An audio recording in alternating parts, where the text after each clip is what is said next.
What did your father say that finally broke your patience? The man who spent my entire childhood mocking me for being a useless dreamer showed up the moment my business went viral. He smiled like nothing happened and said, "We both knew you'd make it. You owe me for pushing you." I left him standing in my office lobby while my assistant called security. Honestly, man, I never thought I'd be the guy sitting here telling a story like this. But life's got that nasty habit of circling back and slapping you right across the face when you least expect it. So before we get into this whole circus, hit that subscribe button. Trust me, you're gonna want to hear how this one plays out. My name's Eric. I'm 38. Built my business from nothing. No investors, no handouts, just pure grind. And yeah, when I say nothing, I mean it. Grew up broke as hell. My mom tried her best, but my old man? Let's be real, the guy was poison. The kind of man who made failure feel like your destiny. Every time I tried something as a kid, whether it was drawing, building, coding, dreaming, it was always the same damn speech. You think you're special? You're not. Dreamers end up broke, son. Get your head out of your ass and get a real job. And it wasn't just words. The man would humiliate me in front of family, friends, teachers. Like his personal hobby was crushing any spark I had. I remember once at a family barbecue when I was like 16, I mentioned I wanted to study programming. This dude, with a beer in hand, smirks and says loud enough for everyone to hear, "Programming? What are you gonna do? Make video games in your mom's basement? Grow up." Everyone laughed. Except me. That day stuck like a splinter under my skin for years. But here's the thing, I didn't stop. I ate that. Every jab, every smirk, every passive-aggressive advice he gave, I swallowed that sh*t and used it. While my buddies were out partying, I was pulling double shifts, teaching myself to code, sleeping 4 hours a night and building side projects that went nowhere, until one didn't. And that's where everything started flipping. My app blew up. Viral. Within 2 years, I had investors knocking, interviews lined up, offices opening. And for the first time in my life, I wasn't surviving, I was thriving. But here's where it gets real dark, man. The moment you start winning, the same people who buried you alive come crawling out of the dirt, smiling like nothing ever happened. And yeah, that's exactly where my old man showed up. Acting like we're just two old buddies catching up. "Eric, my boy. You've made it. I always knew you would." I swear, I felt my blood boiling just hearing his voice. Like, really? After all the years you treated me like a punchline, now I'm your success story? But I kept it cool. Because honestly, the real payback was still coming. And trust me, you're gonna want to stick around for that. And the funny part? My whole life I used to think maybe it was me. Like maybe I wasn't working hard enough, maybe I really was the dumb dreamer he said I was. You hear that stuff enough times as a kid, it rewires your damn brain, man. You start believing you're cursed to fail no matter what. But I kept my head down. When my friends were out getting wasted, chasing tail, blowing paychecks, I was grinding. No vacations, no fancy sh*t, just me, my laptop, and a $400 mattress on the floor of a one-bedroom rental. And I swear to you, there were nights I wanted to quit. Nights I stared at my bank account like, "Dude, what the hell are you even doing?" But then I'd hear his voice in my head. "You're not built for success." And that voice? That voice became fuel. It stopped breaking me and started pissing me off. So I went harder. Coded longer. Learned more. Failed more times than I can count. And then one day, the app hit. Went viral. The kind of viral where people you don't even know start tagging you, news outlets call for interviews, VC emails start flooding your inbox. Life flipped almost overnight. Suddenly, I was the overnight success. Yeah, right, 12 years of overnight. And that's when the snake showed up. My phone buzzes, unknown number. I pick up, and sure enough, it's him. Same tone like nothing ever happened. "Eric, I saw the news, buddy. I'm so proud of you, man. You always had it in you. I knew you'd make it." I just sat there for a second, staring at the wall like, is this dude serious? Now he's my biggest fan? The same guy who laughed when I said I wanted to be my own boss? Unbelievable. But I didn't say much. Just kept it surface level. "Yeah. Thanks, Dad." Because deep down, I knew this was only the beginning. Something told me he wasn't calling just to say congrats.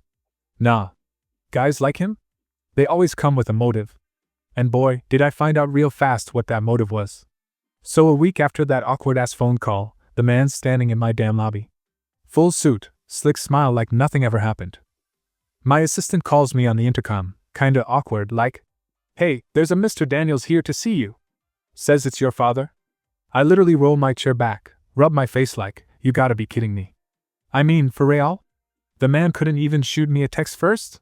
Just pulls up unannounced like we're buddy-buddy now. That's rich. So I head down. He's standing there all puffed up, like he owns the place. "Eric, my boy. Look at you. CEO and everything. God, I'm so proud," he says, reaching for a hug like he didn't verbally beat me into the ground my entire childhood. I don't move. Just stare him dead in the eye. "Cut the crap, Dad. What do you want?" And that's when the snake starts dancing. "Oh, come on, son, can't a father visit his successful son? After all, I did shape you into who you are." I laugh, and I mean actually laugh, like one of those bitter, cold laughs that just slip out. "You shaped me? Nah, man, you tried to break me. Big difference." He pauses for half a second, but like always, dude can't help himself. "Well, sometimes tough love is what builds champions, Eric. If I hadn't pushed you, you wouldn't have fought so hard to succeed." I swear to you, I almost lost it right there. The audacity of this man. For years, every single time I'd share an idea, a plan, a dream, all I got was sarcasm. "You? Start a business? Don't be stupid. You better pray somebody hires you, son, because you ain't cut out for leadership. Dreams are for people who can afford to fail." That was his anthem. And now, after I clawed my way up out of nothing? He wants credit? Yeah, right. So I step closer, voice low but sharp. "Let's make one thing clear. You didn't push me. You mocked me. You belittled me. You laughed at me. The only reason I made it is because I refused to end up like you." And just like that, the smile slips off his face for the first time since he walked in. He tries to regroup, throwing out the guilt trip. "Eric, I'm still your father. I sacrificed a lot for this family, don't forget that." Oh, here we go. Classic manipulator playbook. "You sacrificed? What exactly did you sacrifice, Dad? Respect? Support? Basic ****ing decency? Don't rewrite history because you're standing in my building now." You could see it in his eyes. He didn't expect me to push back. Not like that. Not anymore. The man's used to having the upper hand. Used to me biting my tongue. But those days? Long gone, man. The elevator doors open behind me, and I nod toward my assistant. "Ashley, call security. Make sure he doesn't come back without my permission." And bro, that look on his face. That pure mix of shock, anger, and embarrassment? Worth every goddamn sleepless night I ever spent grinding to build this company. But I knew him. This wasn't over. Guys like him don't just walk away quietly. And sure enough, the real storm was still coming. I wish I could say that was the first time he tried to pull that crap, but honestly, man, this was his move for as long as I can remember. The dude was a master at twisting the knife, then acting like he was just helping me grow. Growing up, every damn thing I did was either not enough or wrong. I brought home good grades. Yeah, but not straight A's. I got my first job at 16. That's cute, but you'll never make real money with that attitude. I swear, the man had a black belt in backhanded compliments. And God forbid I showed any ambition. The first time I told him I wanted to start my own business, I'll never forget his face. That half smirk, half laugh like I just told him I wanted to be a damn astronaut.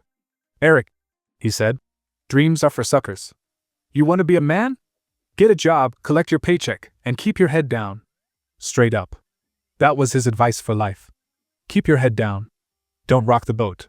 Don't believe you're special. And every time I pushed back even a little, he'd hit me with, "Oh, so you think you're smarter than me now?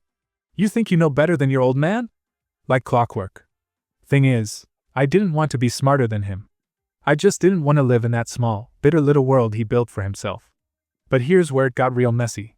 The older I got, the more I started realizing it wasn't just tough love. Dude was straight up jealous. Jealous that I had the balls to chase what he never could. Jealous that I didn't need to tear other people down to feel good about myself. He couldn't handle it. And you could see it all over his face when I made my first 6 figures. Didn't say congrats. Didn't even fake a smile. Just a little. "Well, don't let it go to your head." Seriously? Don't let it go to my head? I busted my ass to get here while you sat on your recliner watching cable news and calling it hard work. But whatever. I kept grinding. Scaling my business while he stayed exactly where he always was, bitter, broke, and blaming the world. And now, years later, after everything? He wants to stand in my lobby and pretend like we're some father-son success story? Like he was my coach the whole time? That's rich, man. That's real rich. But like I said, this dude doesn't know when to quit. And what he pulled next? That's where sh*t really started to go sideways. So fast forward, man, my business finally blew up. Not some overnight TikTok viral BS. Real work, real years, blood, sweat, late nights, all of it. Contracts, partnerships, systems in place. Money started rolling in heavy. And with that? Attention. Suddenly, people who never gave a damn about me started crawling out like roaches when the lights come on. But you know who showed up first? Yeah, my old man. Out of nowhere. No call, no heads up, no. Hey son, congrats. Just one morning, my receptionist buzzes me, all nervous. Eric, there's a man downstairs, says he's your father. I literally had to stop for a second and process that. My father. The same dude who laughed in my face when I was broke and hungry?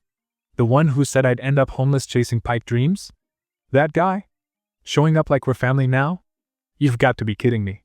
But whatever, I walk out to the lobby and there he is, same smug face like nothing ever happened. He spreads his arms like we're long-lost best buds. There's my boy. See? I always knew you'd make it big. I swear to God I almost laughed right then and there. But I kept my cool. What do you want? He chuckles. Literally chuckles, like this is all some casual coffee meetup. Just thought I'd swing by, see your success. Kinda proud of you, son. I give him nothing. Just dead eye contact. So he tries to slide into his real reason.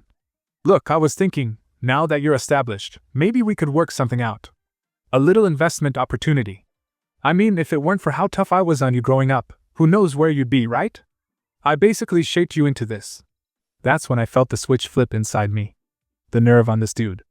Acting like his abuse was some kind of twisted mentorship program. You serious right now? I ask, still calm, but firm. Son, let's be real. I pushed you because I believed in you. You needed that tough love. It made you strong. You owe me for that. And right there, that was it. That was the moment I knew I didn't owe this man a damn thing except distance. I hit the intercom button for my assistant and said, Security, escort Mr. Thompson out of the building. He's not welcome here again. His face? Priceless. Eyes went wide like he genuinely couldn't believe I wasn't playing his little guilt game. He starts raising his voice. Eric, don't do this. I'm your father. I didn't even flinch. Exactly. And you taught me one thing very well, how to stand on my own. The guards walked him out while he kept trying to yell back, but I didn't even hear the words anymore. All I heard was years of his poison finally being silenced. But man, if you think that was the end, you haven't seen anything yet. That man? He wasn't done. Not by a long shot. What came next? That's where the real storm started. After I kicked him out, you think that would be it, right? Like, any normal person with a shred of self-respect would take the L and move on. But no, not this dude. My old man wasn't wired like that. See, guys like him? They don't take, no, like men, they take it like toddlers who just got their toys snatched away. So the very next day, I start getting these texts. First it's the guilt trips. Eric, you wouldn't be where you are without me. You're making a mistake. Then come the half-assed attempts at fake wisdom. I pushed you because I saw your potential. You think life was easy for me? You're ungrateful. Bro, spare me. Like seriously, you're gonna rewrite history now? After spending years telling me I was chasing pipe dreams, now you're my personal life coach? Give me a break. Then, the switch flips again. He realizes guilt ain't working, so here comes the anger. You think you're better than your own father? You wouldn't last a week out there without my name backing you up. I mean, let's be real, at this point, it was almost laughable. The level of delusion was wild. But I wasn't engaging. Silence. Nothing. Radio blackout. I let him spiral on his own. And that's when he really started reaching. Next week I hear from my uncle, who, by the way, barely even talks to me. Hey man, you should really talk to your dad. He's feeling really hurt. He says you're shutting him out after everything he did for you. And I hit him with, UNC, with all due respect, you weren't there when he was breaking me down every damn day. You don't get to lecture me now. Stay out of this. My uncle tries to defend him. He's still your father, blood's thicker than water. And I just shot back, calm as hell. Yeah? So is oil. And they don't mix either. Boom. Conversation over. See, that's the thing they never get. They confuse biology with loyalty. Like I'm supposed to let a man poison my life just because we share DNA? Not happening. Not now. Not ever. And honestly, man, that should have been where it ended. But guys like my dad? They can't stand losing control. And when controlling you doesn't work anymore, they start looking for ways to sabotage instead. What came next? That's when things got ugly. I mean real ugly. This man wasn't done trying to wreck what I built. And the way he tried to come after me? Bro, buckle up, because that part? That was straight out of a soap opera written by a narcissist on steroids. So here's where my old man went full nuclear, man. Like, instead of just sitting with the L and reflecting like a grown-up, nah. That was too mature for him. Dude decided to play dirty. I start getting calls from some of my vendors. One of them's like, "Hey man, I don't know what's going on, but your father reached out trying to negotiate directly with us. Said there were some financial restructuring plans you authorized." Bro, are you kidding me? Restructuring? I never even had that conversation. That man was out there, running his mouth like he owned my company, trying to cut deals behind my back, probably hoping to make me look like I lost control. I was like, yeah, that's rich. So I called him up, straight to the point. "Dad, what the hell are you doing? You don't speak for my business. Stay the hell out of my affairs." And of course, here comes the victim act. I was only trying to help. "You're young, you don't know how ruthless the business world is. I was protecting your interests. Spare me the fake fatherly concern."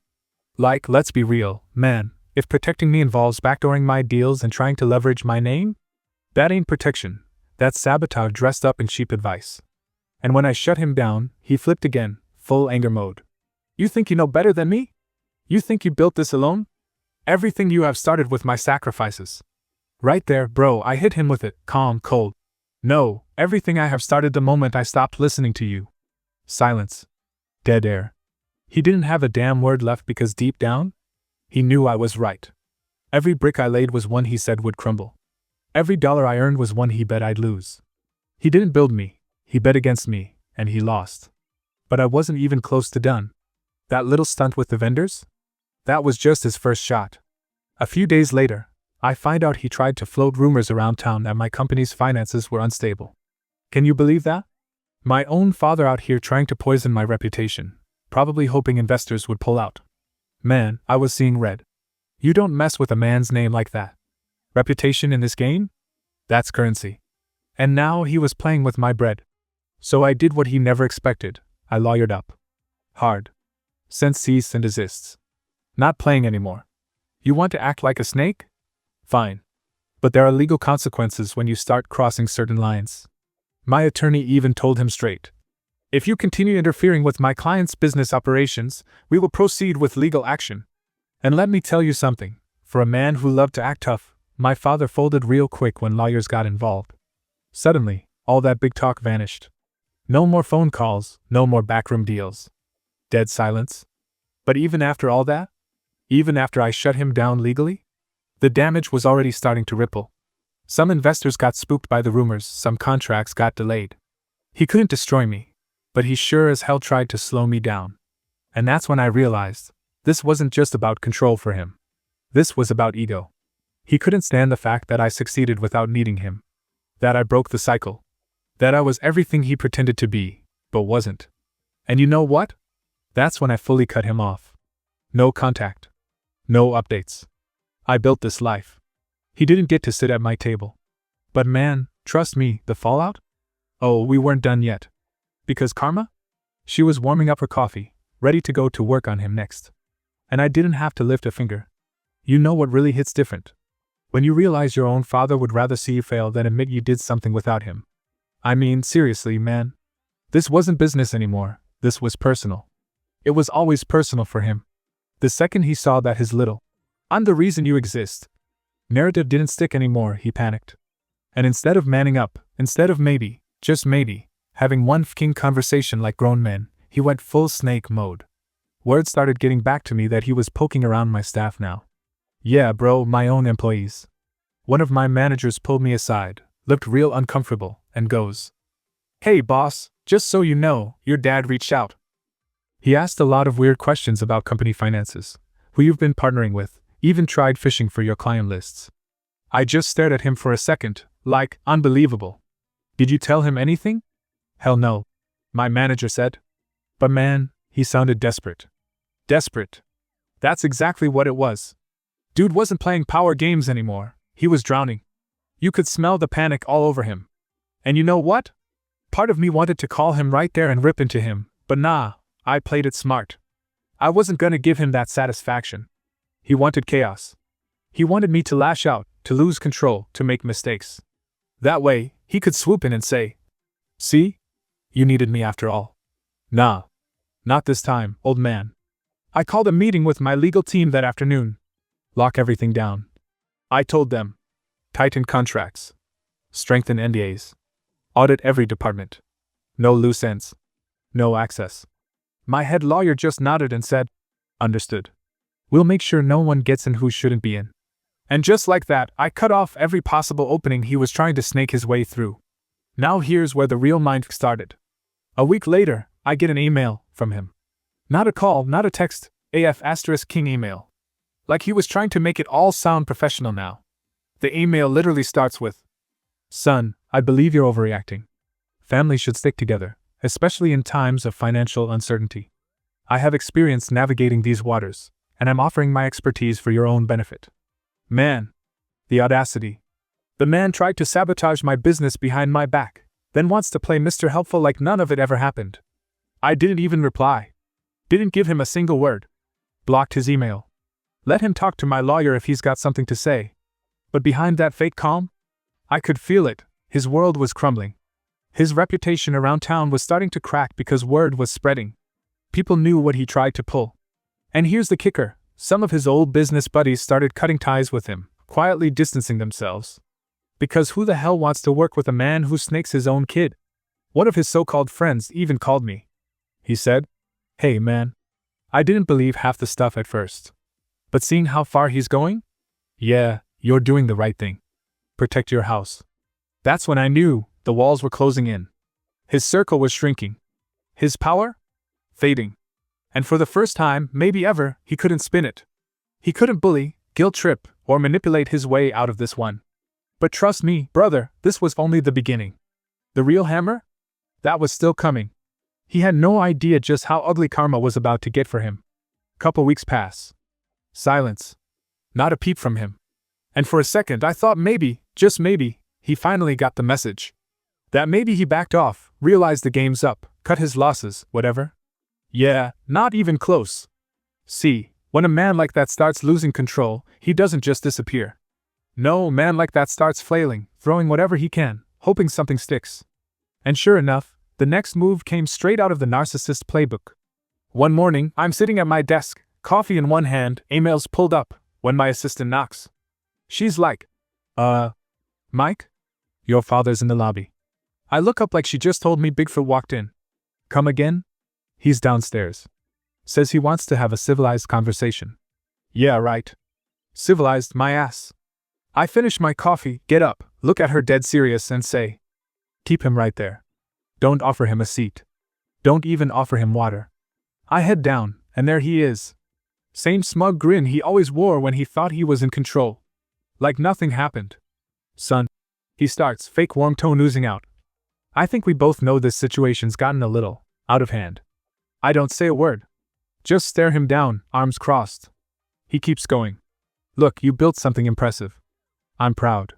Truly. But let's not forget who planted the seeds, huh? I always knew you had it in you. I just pushed you a little harder so you'd get here. This mother asterisk cur. The audacity, man. Acting like years of belittling, mocking, sabotaging, that was just his way of helping. Like his cruelty was some motivational tool. Finally I speak. Calm. Cold. "You didn't push me. You tried to break me. You failed. Now you're standing in my lobby like we're equals." His smile twitches. He knows I'm not playing. But he doubles down. "You owe me, Mike. You wouldn't be here without my name. Without my tough love. You think these people respect you without that?" And that right there? That's when it clicked for me, man. This wasn't about money. Wasn't about business. This was about control.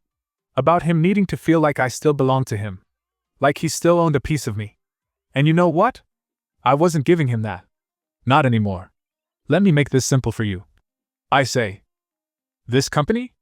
My clients? My team? My life? None of this has your fingerprints on it. You were nothing but an obstacle I climbed over. You don't get credit for the mountain I built after you tried to bury me under it. He tries to interrupt, but I cut him off. Nah. We're done here. I nod to my assistant, who was already on point, and within seconds, security's walking him out. And even as they're escorting him, he's still yelling, still trying to get the last word in. You'll regret this, Mike. Family always comes around. As the doors shut behind him, I just exhale. Finally. For the first time in my life, I wasn't the scared kid trying to please his old man. I was the man who ended his reign right to his face. But here's the thing, I knew he wasn't done. Narcissists like him? They don't quit that easy. And the next move? That one would show just how deep his desperation really ran. I had no idea how far he was about to take this. 2 weeks later, just when I thought he might finally fade into the distance, he pulled the dirtiest move yet. Middle of the work week, my phone blows up, emails, texts, calls, all coming in hot. My business partner calls me first. His voice tight. Mike, what the hell is going on? I just got a tip you're being investigated for financial fraud. I freeze for a split second. Say that again? The feds, man. They just contacted my lawyer. My blood starts boiling instantly. I know damn well I run a clean operation. My books are airtight. So who the hell would be planting that? And right then, it hits me. There's only one man petty and desperate enough to try to ruin my name like this, my father. I call my lawyer. We pull every file, every receipt, every audit trail. Everything solid. Clean. Bulletproof. But still, damage is being done. Whispers start spreading in the business circles. Clients get nervous. One investor even pauses a deal. And for a few days? I'll be real with you, it messed with my head heavy. The man who used to mock me as a useless dreamer was now trying to burn everything I built because he couldn't control it anymore. My assistant walks into my office, holding a manila envelope. Mike, you need to see this. Inside? Anonymous documents. Completely fabricated, proof of money laundering tied to me, all fake bank accounts, fake transactions. Sloppy work, honestly, but enough to make a few people nervous if they didn't know better. And the kicker? The paper trail led back to a private investigator. I dug into that guy, and guess who was paying him? Yep. Daddy dearest. I mean, seriously? What kind of man stoops that low against his own son? That's not just petty, that's straight up venomous. At this point, it was personal. And don't get it twisted, I wasn't about to play defense. You come for my name? You better be ready when I come for your whole foundation. So I made a few calls. Quiet ones. See, what my old man didn't realize was that while he was busy throwing dirt on my name, his own little empire wasn't as squeaky clean as he thought. Shady backroom deals. Unreported income. Some creative tax maneuvering. Stuff he figured no one would ever dig up because he was the one who always stayed just close enough to powerful people. But times changed. And now? Those same people didn't want his dirt near their shoes anymore. When I handed over everything my team found to the authorities, let's just say, the investigation flipped directions real fast. Next thing I know, he's the one getting calls from lawyers, auditors, even the IRS breathing down his neck. And me? I sat back, hands clean, sipping my coffee like, play stupid games, win stupid prizes. But here's the thing, man, even as his whole world started crumbling, he still couldn't stop. The man had one last pathetic card to play. And that move? That one finally exposed just how empty, how desperate, how pathetic he really was. And trust me, you're gonna want to hear what he pulled next. Because this is where the real ending begins. And right when I thought this man couldn't dig himself any deeper, he pulled out the sympathy card like some bad actor trying to save face at the end of a trash movie. I get a call middle of a Friday. It's my aunt, his sister, someone I haven't spoken to in years because, frankly, she's cut from the same toxic cloth. She opens up with, Mike, honey, your father's health is failing. The stress of all this has taken a toll. Maybe it's time you let this go. I just sit there for a second, completely blank, letting her finish her little speech. Then I reply dead calm. Let me ask you something. Where was this family concern when I was scraping to build my business while he laughed at me? Where was all this love when he tried to frame me for fraud? You people always show up when the consequences land, never before. She goes silent for a second and tries to backpedal. We all make mistakes, Mikey. He's still your father. And that's when I hit her with the real. Yeah? Well, he should have thought about that before making me his enemy. Family doesn't get to burn the bridge and expect a rescue boat. Click. I hung up right there. The audacity, man. The dude tried to dismantle my entire life, and now because he's finally cornered, I'm supposed to play savior? Nah, bro.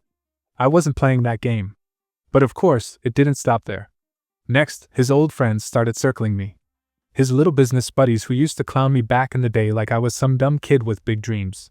Suddenly, these same guys are calling me up with their fake buddy-buddy tone. Mike, you know your father's not a bad man.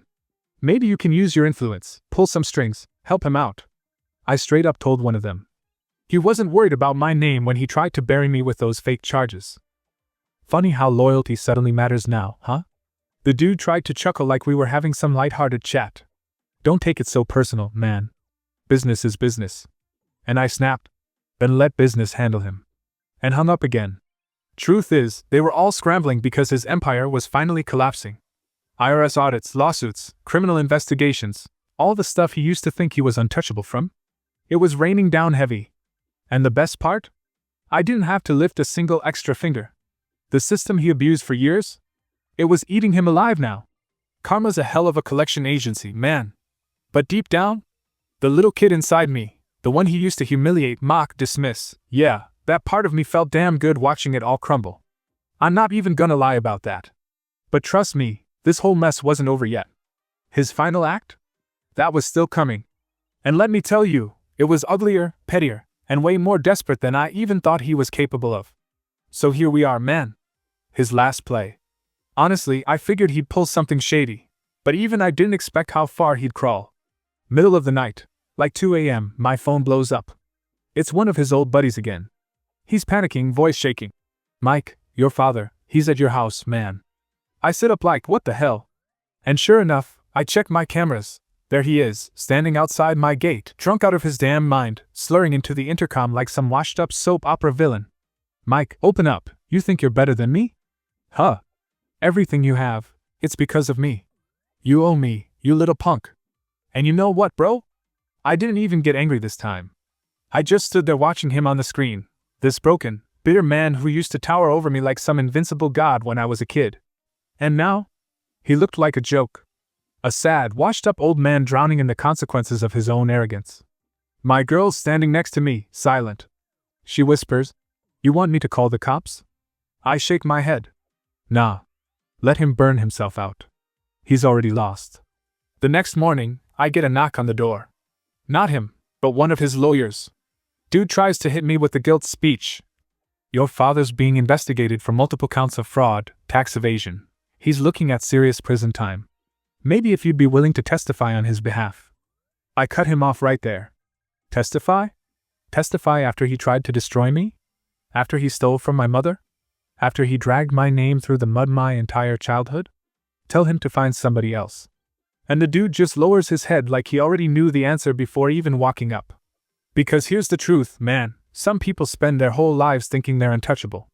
That no matter how many people they step on, no matter how much dirt they throw, somehow life's always gonna bail them out. But eventually, the bill comes due. And when it does, no amount of fake apologies or last-minute family guilt trips will save them. That man spent decades trying to crush me into nothing. He mocked every dream I ever had. Told me I'd be living in a car without his name. But look at him now. Homeless. Broke. Facing charges. And me? I'm standing in my own house, my house, watching him fall apart. And I swear, man, the silence in that moment? It was louder than every insult he ever threw at me. I didn't need revenge. I didn't need to scream at him. Life handled it for me. I closed the door that day, and haven't looked back since. And to be real with you, I sleep better than I ever have in my life. And you know what's crazy, man? After everything, after all the yelling, the threats, the years of him tearing me down, when it was finally all over, I didn't feel victorious. I didn't feel like I won. I just felt free.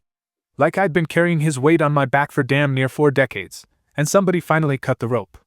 It's weird how quiet peace feels when you've lived in chaos for so long. I didn't get revenge. I got distance.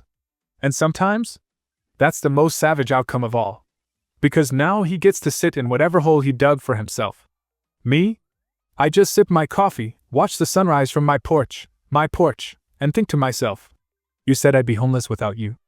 Turns out, you couldn't even keep your own roof. That's it, man. Story's done. Door closed.